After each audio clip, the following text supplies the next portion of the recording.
Good morning. It is Thursday morning. Welcome to Daily Devotions today. Um, I want to wrap up our conversation around uh, Jesus calling the disciples in John's Gospel. That's what we've been talking about this week. Yesterday we uh, prayed for our nation and inauguration, and here we are Thursday morning.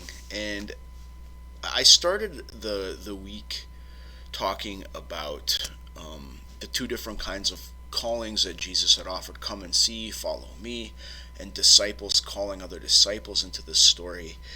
And what I want to really focus in on today in John's gospel and in this story is for us and for you is how specific the gospel is. That John's gospel, this book, particular specific book, and Jesus' love is for you. It's not a general thing. And where we see that in the text today, and then what I'm going to do is open a few more passages up, but just listen to John chapter 1, verse 43. The next day Jesus decided to go to Galilee. He found Philip and said to him, "Follow me." The text makes it, I think it makes it clear that Jesus finds Philip on purpose. Somehow there's an intention. He decided to go to Galilee. He found Philip and said, "Follow me." And so you have to wonder about what Jesus knows about Philip and all of that. But there's an intentionality to Jesus finding this Philip specifically in this place. And I really like that. When we move to the front of John's Gospel, there's this verse in chapter 1, verse 18, that says, "No one's ever seen God. It is God, the only Son, Jesus, who is close to the Father's heart, who has made him known." And what I like to do with that verse is it is God, the only Son, who is close to the Father's heart, who has made him known for you, for Philip, for Nathaniel, for Peter, for Andrew, for James, for you, for Chris. And I like engaging this story that way, because then that question, what are you looking for, starts to become, in the discipleship story, it starts to become flipped. What's Jesus looking for? He's looking for you. He's looking for me. He's looking for the world. And we start to then see the purpose then. It's not about us, it's about Christ and Christ's work. See, the hard thing about being a person of faith is when we say, Jesus knows you. That's a great promise and a truth. But how do you live into it? How do you make that something that goes with you throughout your whole day?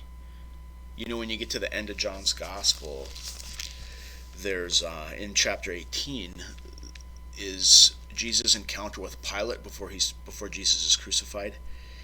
And there's this point where Jesus says to Pilate asks Jesus if he's a king, and Jesus says, "For this I was born, and for this I came into the world, to testify to the truth. Everyone who belongs to the truth listens to my voice." And Pilate asked him, "What is truth?" Now, as you get to the end of John, that question kind of hangs there. What is truth? Well, it's a good question, right? For Jesus, it's God. For Jesus, it's Jesus. For Jesus, it's God's love. For Jesus, it's God in God's self. And you turn the page, or not turn the page, you go up to chapter 20.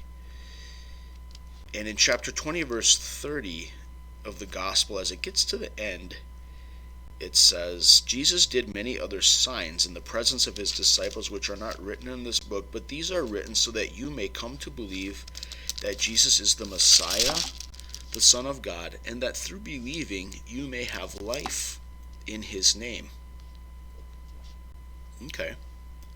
life in his name in this sense doesn't just mean eternal life or like, okay, I'm dead and now I'm going to get to go to heaven. It's not that at all. In John's gospel, life is about something of more depth now, something of more depth in your present moment right now. I don't actually have an answer to the question really of how do we live into the truth that God knows you, that Jesus came for you, that his love is specific for you and them and me and her and she and whomever you're talking about.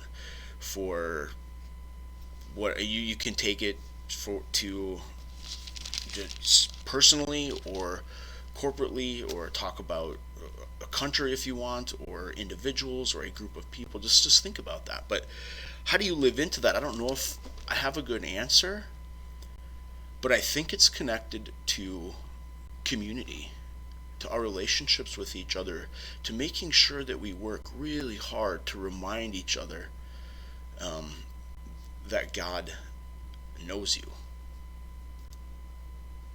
And I think that makes a difference, and I think that's God's promise. The next day, Jesus decided to go to Galilee. He found Philip and said to him, "Follow me." Philip found Nathanael and said to him, "We've found him. Come and see." Right? Reminding somebody, hey, we found him, that it's God. He knows us. He knows you. I just invite you to think about that today, to pray into it, to look around the world and your life, and when things happen, remind yourself that God knows you, and maybe look at where you might find someone else to remind them that God knows them too on this day. Thanks for listening. I hope you have a blessed day and realize that God truly does know you this day.